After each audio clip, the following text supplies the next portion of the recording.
कल्पना करा, तुम्ही एका अशा जगात राहता जिथे प्रत्येकजण एकाच दिशेने धावतोय. कारण तिथेच अन्न आहे, तिथेच सुरक्षा आहे. पण अचानक तुमच्यातला एक जण थांबतो, तो मागे वळतो आणि अशा दिशेला चालायला लागतो जिथे फक्त आणि फक्त मृत्यू आहे. तो वेडा आहे का? की त्याला असं काहीतरी समजले जे आपल्याला अजून उमजलेलंच नाही? मंडळी, आज आपण एका अशा पेंग्विनची गोष्ट पाहणार आहोत, ज्याने जगाला निहिलिझम अर्थ शिकवला आहे. पण ही गोष्ट फक्त पेंग्विनची नाहीये बरं का. ही गोष्ट तुमच्या, माझ्या आणि आपण जगत असलेल्या रॅट रेसची आहे. मंडळी, 2007 मध्ये वर्नर नावाचे एक फिल्ममेकर अंटार्क्टिकात गेले होते. तिथे त्यांनी पाहिलं की पेंग्विनचे हजारो कळप समुद्राकडे जात आहेत. पण एक जेंटू पेंग्विन अचानक थांबला. तो डोंगराच्या दिशेने चालू लागला.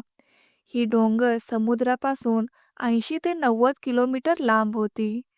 तिथपर्यंत पोचण्याच्या आधीच तो थंडीने मरणार होता. परंतु शास्त्रज्ञांनी त्यांना पकडलं, पुन्हा कळपात सोडलं. पण तो पेंग्विन पुन्हा वळला. त्याला कोणाची सोबत नको होती. त्याला कोणाचं ऐकायचं पण नव्हतं.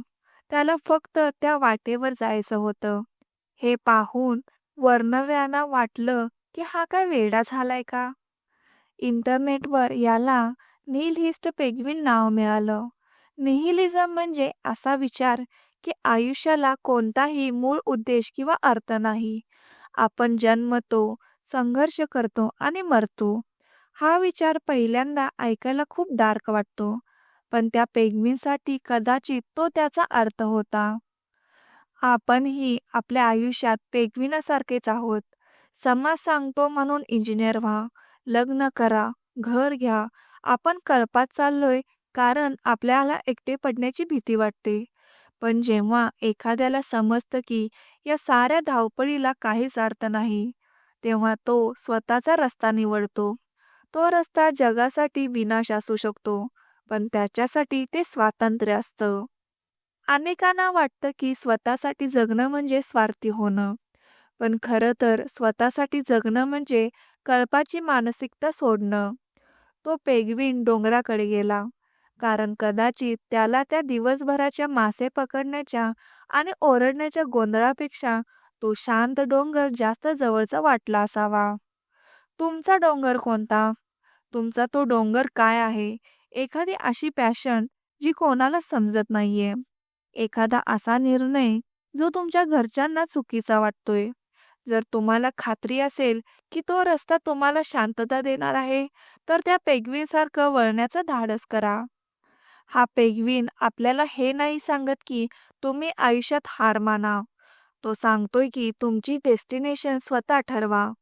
जर तुम्हाला कळपात राहून गुदमरल्यासारखं वाटत असेल, तर एक पाऊल बाजूला टाका. लोक तुम्हाला वेड्यात काढतील. लोक म्हणतील तुझा रस्ता चुकीचा आहे.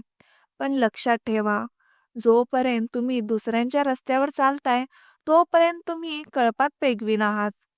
ज्या दिवशी तुम्ही स्वतःच्या अटीवर चालायला लागाल, त्या दिवशी तुम्ही खरं आयुष्य जगायला सुरुवात कराल. तो पेंग्विन शेवटी मेला, पण तो स्वतःच्या इच्छेने मेला. तो कुणाचा गुलाम नव्हता.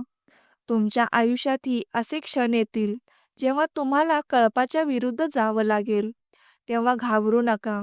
त्या पेंग्विनची आठवण काढा. कारण कधी-कधी हरवलेलं असणं हे चुकीचं असण्यापेक्षा खूप चांगलं असतं. तुम्ही तुमच्या आयुष्यात कधी असा निर्णय घेतलाय का, जो जगाला चुकीचा पण तुम्हाला योग्य वाटला? कमेंट्समध्ये तुमची गोष्ट नक्की सांगा. मंडळी, जर हा व्हिडिओ तुम्हाला विचार करायला लावणारा वाटला असेल, तर तुमच्या त्या मित्राला शेअर करा, जो सध्या कळपात हरवलाय. आणि हो, सबस्क्राईब करायला विसरू नका. भेटूया पुढच्या अशाच एका प्रवासात. तोपर्यंत स्वतःसाठी जगा.